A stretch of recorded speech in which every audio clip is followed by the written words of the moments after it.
Jess Oppenheimer, who was the producer and head writer of My Favorite Husband. Yes. When you did the vaudeville show for Lucy and Desi, he was not involved with that? No, he wasn't. No, Lucy came to us. I have a feeling maybe he wanted the summer off. I think he turned it down or something. Writing a lot of shows, and he had at least one child by then, I think. And so they just said, would you like to do it? And we said, sure. And so we wrote it for them. And so when the time came to assemble the group for television, they approached Jess to be the producer and head writer. Yeah, she was very pleased with the setup, with our writing on the radio show. We seemed to kind of catch a character that she was doing comedy movies, but this was a little different, and she liked what we did. Apparently. What movies had she done? She'd done something with... Well, while we were doing, the radio show only took one day a week to do it. I mean, and she did Miss Grant Takes Richmond with Bill Holden, and she did The Fuller Brush Girl. And she also did, I think, with Bob Hope right about in there. Did something in a wheelchair. Oh, that was earlier. The Big Street. The Big Street. The Big Street, yes. But that wasn't a comedy. No. I don't think. I hope not. Well, I had some fun in my wheelchair once. No. Was there a big difference in the way she performed in front of the radio audience and what became Lucy Ricardo on television? I don't recall a lot of difference. No, she had the same enthusiasm, the same... And this, likes to be out there in front of people. She loved an audience. Her delivery and timing, which was such an important part of the humor in I Love Lucy, was never apparent in films. In the films I've seen, I've never noticed that. She was there for radio. She was so pretty. I just saw one of her shows last week. God, she was beautiful. I haven't seen any of her old movies for a long time.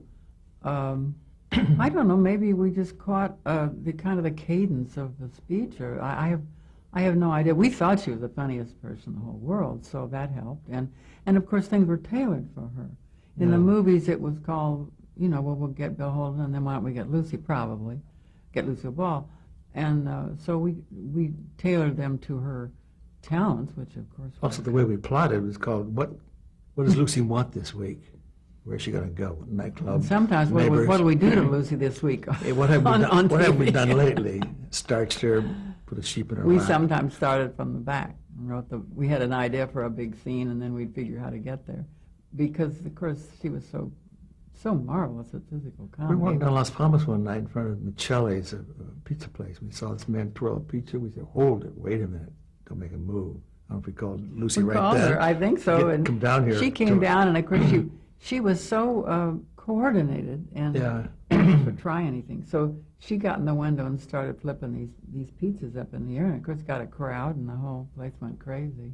And then we used the whole thing in the TV show. Did you go down to first the radio set a lot to watch your scripts being done, or did you have time for that? Well, the radio show was done all in one day, so you were there for the reading, and you were mostly there for all the readings, because there had to be changes and new jokes or whatever. So we were in the studio the whole time, I think, and then we wrote the rest of the week. On the TV show, we didn't have time to went to all the rehearsals. We do the reading on Monday, and then go for the dress rehearsal on Tuesday or something, or run through, then a dress, and then the show. Also did it in 4 days, which is kind of unusual. That's just the way it was laid out, and that's the way we did it. Back to her office, and her little hands typing away. Just never stopped, this girl. God, she's good. My mother made me take typing. Thank God for your mother.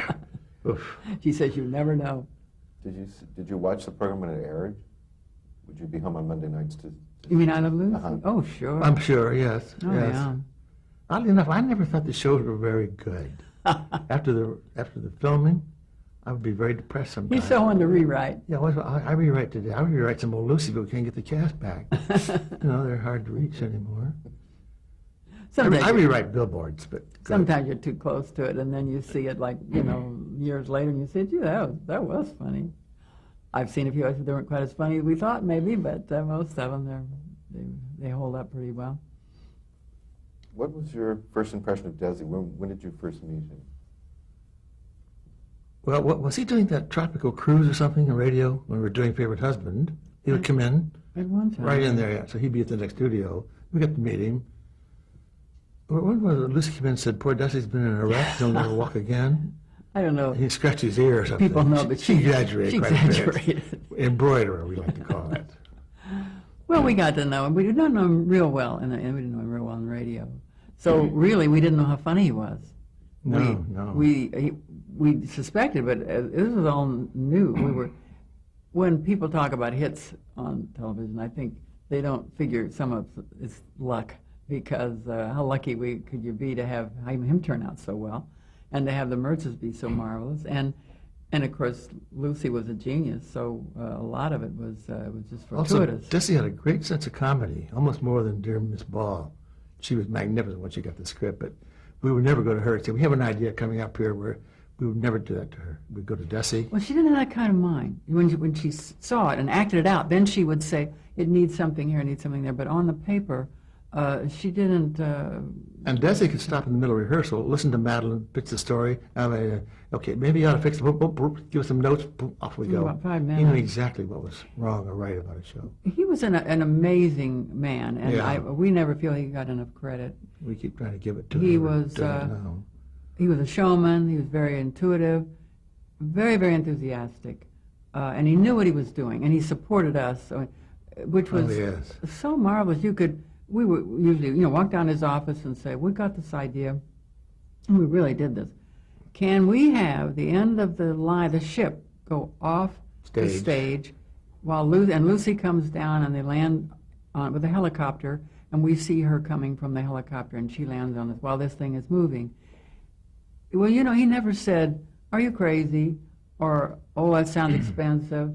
He would pick up the phone and say, "Let me call the guys." And he would call the prop department, he would call the special effects, and he'd say, "I got these crazy kids, and they want to do this, and how can we do this?" And they can of course, they can do anything if you want to spend the money. Actually, we had a great combination. He would pay for anything, and she would do anything. She would do anything. Neither one ever turned us down for their reasons. So we never felt, as writers, that there were any limitations. And also, Desi backed us up. We did The Mothers-in-Law with him much later. And that was when the advertising agents were big. One of the people from the advertising agency called me and said, "We don't think the script works." For next week. And I thought, oh boy. So I called Desi. I said, "What do we do? They don't like it." We'll rewrite her. And so we rewrite, and he said, "I'll take care of it." Called me, said, "Everything's fine. Don't worry." So we didn't do anything. It was a good script, and the show was funny. And later we found he had said, "Don't you ever call my writers again.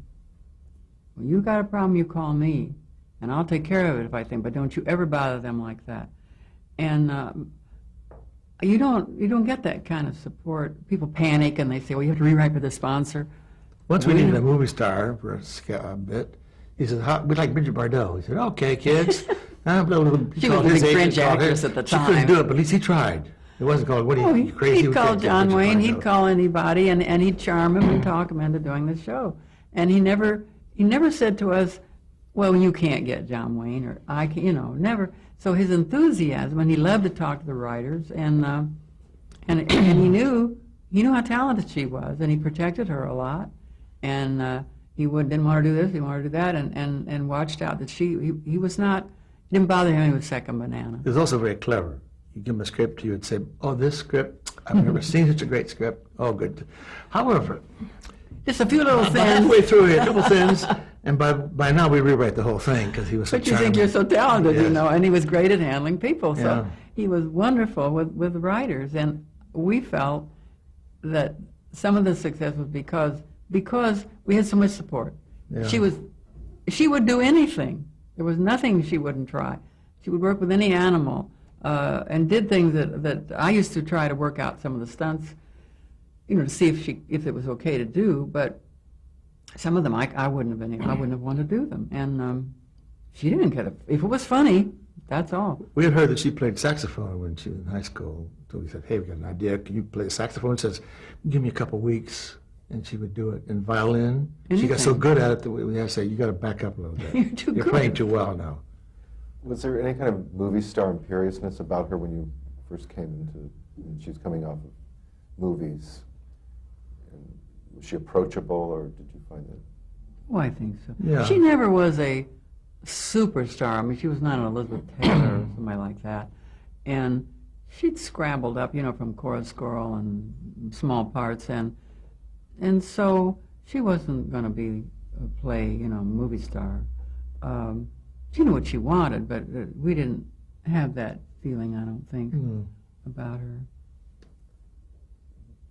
So going back a little bit, I'd like to get a real impression of what it's like when you walked into the studio to for example, if you were an audience member, you come to see the I Love Lucy show filmed.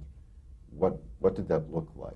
What did the... Well, first of all, Desi being a showman had his band there. Probably a lot of shows do it now. Seinfeld does. Maybe most of them do. But he was probably the first one to have a band to entertain people between the scenes. And they had bleachers, but they had blue cushions on them, and royal blue and blue things at the back.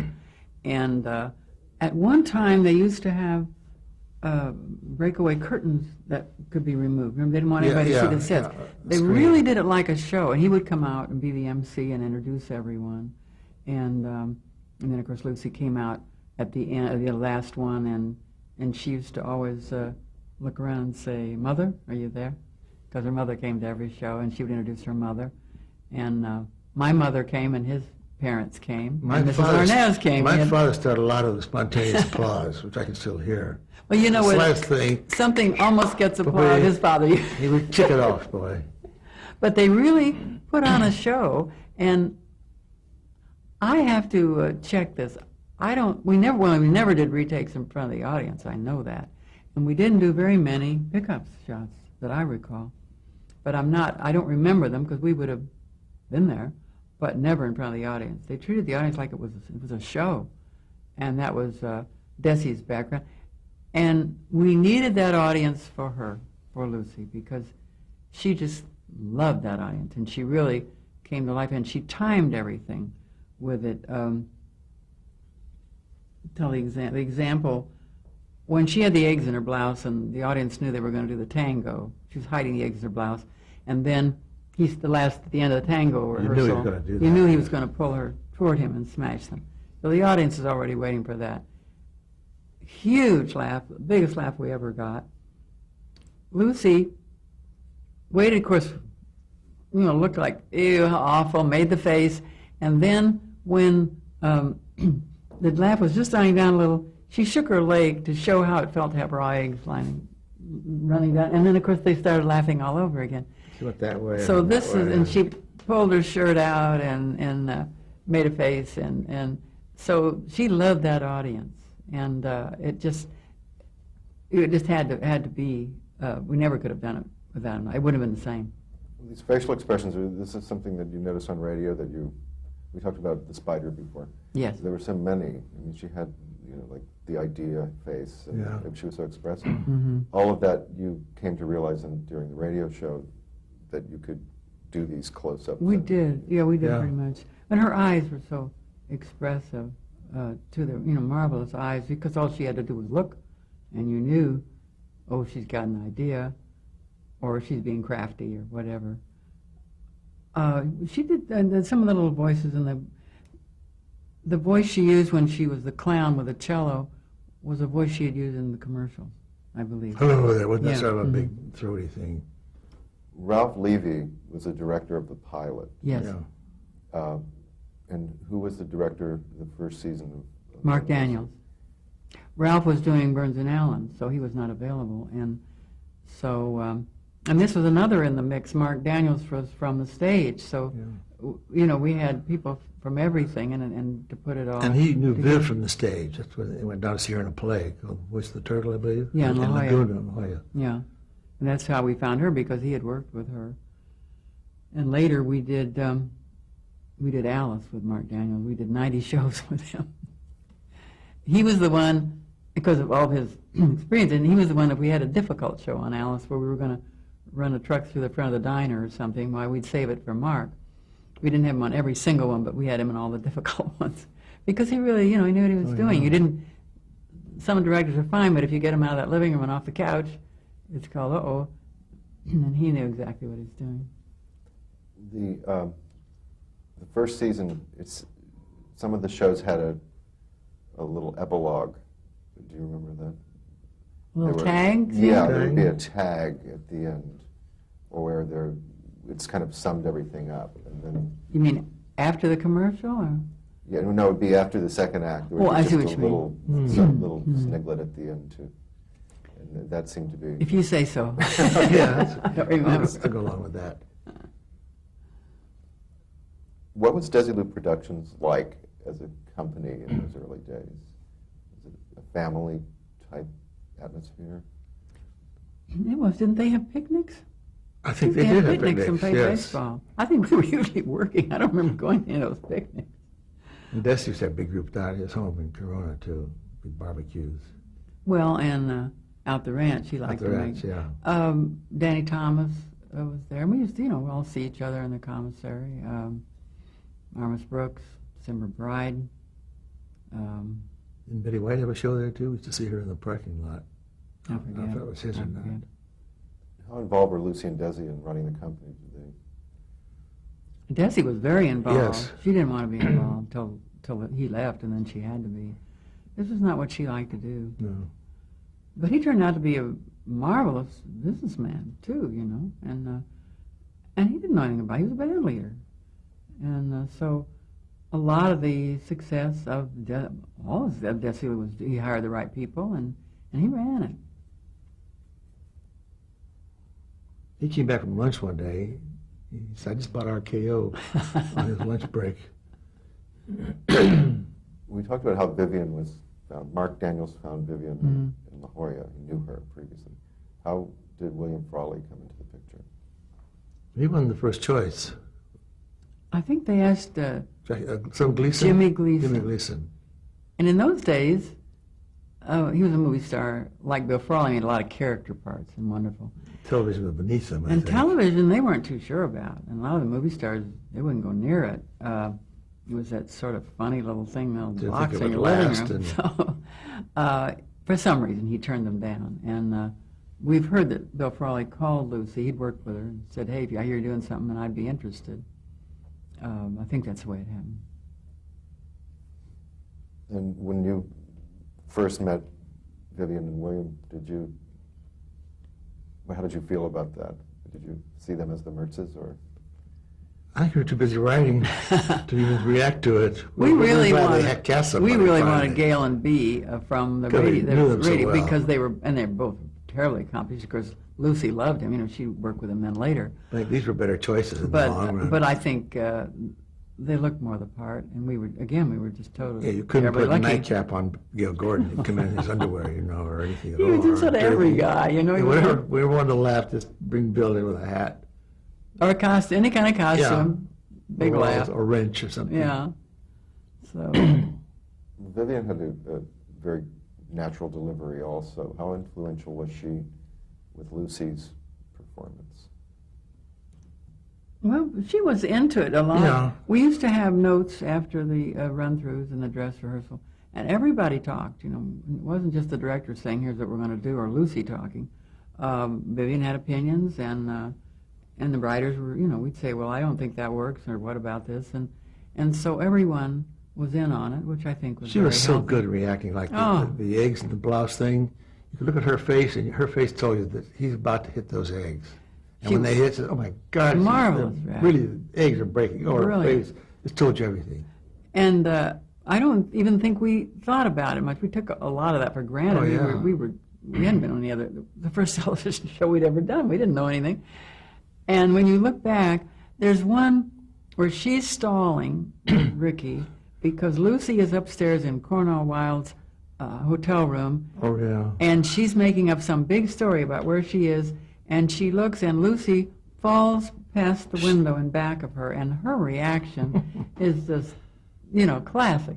She was a great foil for her. And you never felt there was tension between them. I mean, that I don't mean the actors, but I mean, they were just best friends. and they'd help each other out, and they'd get mad, but they always made up before the show was over. So we were real lucky. Was that true in real life too? Were they close? Oh, yes. Yeah, yeah. Vivian used to stay with her when she was living in San Francisco toward the end of the shows. Did you have any sense that the show would be rerun? No. No. We were just doing a show. People said, "Did you know it was going to be the classic that turned out to Well, be?" when we very "You don't first know started, they this." didn't rerun anything. No. It wasn't done, and syndication wasn't. Now it's a big deal, but again, we were so busy working. Right. We did 39, and I think saved 3 of them for the next fall, and then the next year we did 36, and we wrote them all with Jess Oppenheimer. So. Up until Schiller and Weisskopf. Yeah, Schiller yeah. and Bob Weisskopf joined us the 4th year, was it? Yeah. Yeah. So our little hands were full. We didn't have time to think about it. So we did 1 year with 5 of us, and then Jess quit, and then the 4 of us did the next couple, I guess. The 5th, 6th, yeah. Something like that. Was the that was 1955, 56 that Schiller and Weisskopf came on? If you say so. I think so. It was the 4th year, whatever that was. I think that's right. How did you outline stories and generally develop the scripts? What was the process? If you could take me through. Well, Madelyn and I would meet in the morning at Schwab's, which is now gone on, of course, and go through our notes from our little books we had, then go to Jess's house and say, he said, "What you got?" We started out in his office. Yeah, And later that's true. Yeah, that's we got true. to go into his house. What you got? We would pick some ideas, and if he liked one, then we'd say, "Okay, let's develop that." We'd spend all day. Would that be an idea as simple as like one line? Like No. Well, sounds great. not- It worked out pretty well. Well, the ideas Did you write it down? That you were the woman? No, she wrote I'm just everything. trying to think of an example. Storyline? Well, like Ricky gets a contract and they all decide they're going to Go to Hollywood, and the Merces aren't going. I mean, maybe that is not a good example because we all talked about the. And then we the usually try to Hollywood. get a pretty good physical bit, a medium one in the first act. And then second act, go to a real big one, where she's For the the finish. Candy Bell, the Vitamin, up in the Empire State Building. So that was our general pattern. What's Lucy want? Pretty good scene the first act, big scene the second act, and then, Physical scene. yeah. And About 5 scenes. once we got it worked out, then I would do the outline, and which was 5 or 6 scenes usually, not very many more. Or at one point, I think Jess used to dictate the outline, but I Yeah, kind of then you forget. started doing it. And then I started doing it, and then we would go off and write the first draft, and then And got off on Friday, Jeff said, "How you come with the script?" We said, "Oh, we're on page 42. We were on page 3. And then we had to go home that night, write all night long, take the script out to him in his home in Brentwood Saturday morning. Then we learned that the Caesar did the same thing. Remember the details of that? Well, they used to all write in a room, and one man was typing, and they told the story recently on that special that they had, that Sid would come in and he'd look over their shoulder. So when they knew what time he was coming, they'd put a piece of paper in that said, like page 49. And they weren't You'd there. say, "Okay, good." So he would be frantic, Oh, And- writers everywhere. Well, you're going to finish it. Yeah. Sometime Sunday morning, you hope. But we always said, "Oh, well." Yeah, we're going great 52, here. I don't know. Were there any scripts you didn't use? I don't think so. No, I don't think so either. I don't. There wasn't time to throw out a script if they didn't like it, really. The how different was the script film from the first script that you would turn in? Did that vary from show to show, obviously? Yeah, not too many changes. Any changes during the week, we would know about them. Lucy would ask something, we'd say, "Yeah, but let's do that again." Whatever you did there, do a bunch of those. And the script girl would put it in. They stay pretty much Once the in same. a while, we change. There would be maybe the ending would change a little, but there was no throwing out of massive scripts or anything because we had been off the air. Were you forced to put the musical numbers in? I mean, obviously you had to showcase Desi at times. I don't think so. Sometimes they would fit. Oh, not forced. No, we wanted to do that because we didn't do a lot of in the very early pilot, the kinescope. He did quite a bit of music, but that was because the act we wrote was all his music and her interrupting, and it kind of was a holdover from that. But we liked the fact that we had the club and he had the music because it could give us another. We always tried to connect with her trying to get down the act and being dressed as something and breaking the chorus, ballet or something. When you selected musical numbers, was there any consideration to licensing or rights, or did you just say this is the song we like and they would get it for you? We would call up Julie Davidson, who was one of Desi's musicians, who was also guitarist, the person we had to clear it with, and ask him if we could. Can we have this? Can we have it? We worked. One reason I think we didn't get scripts thrown out. We worked very closely with everybody at the beginning because we didn't want to waste the time and write a script. And they said, "Well, you can't do that, or you can't have that music." Or so we used to call people up and or ask if we can do this. Ask Lucy if she minded doing that. Did she think that was funny? And can the props do it in special effects? You know, so that we worked ahead of it. We didn't just off in a room somewhere and bring it in and then find out it didn't work. And we used to work out the stunts ourselves. We didn't have time to throw things out, and you didn't want to write a whole script and have it not work. So we knew if the song man, the man who cleared things, said, "Well, that you can't get that. You know, once in a while there's a song they won't let you have," he said, and then we'd do something else rather than write it in and find it out when we were rehearsing. So we were very practical writers. Oh yeah.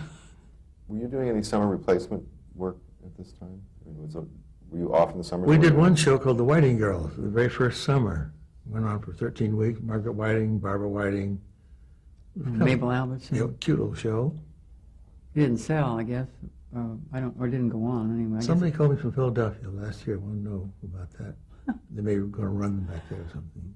Mostly we tried to get a vacation. Yes. which dwindled. By the time we'd start with 8 scripts ahead, and then by the time they were building the sets from the outlines, you know. So, and then we had to come back early and get more shows. So we wanted the time off. Were you under contract to Desilu exclusively, or could you, if you wanted to or had the time to?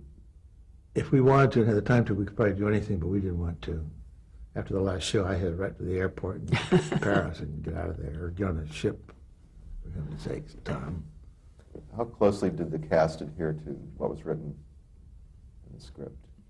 Pretty close. Very close. Most, yeah. We wrote out all Lucy's physical things. She used to call it the black stuff, and there were big paragraphs. This doesn't mean she didn't add to it or maybe do something else, but we didn't say Lucy puts on a hat and does something funny. No. Everything was written out. And of course, then what she did with it was brilliant. But she had to have that blueprint to know where she was going. And so they would change jokes or say, I don't like that, or, you know, don't you have something else there? Or drop things, you know. Of course. We'd put our friends' names in, and they would change it to their friends. You know. Did you keep your high school or not? I think I got to keep my high good. school. I forget.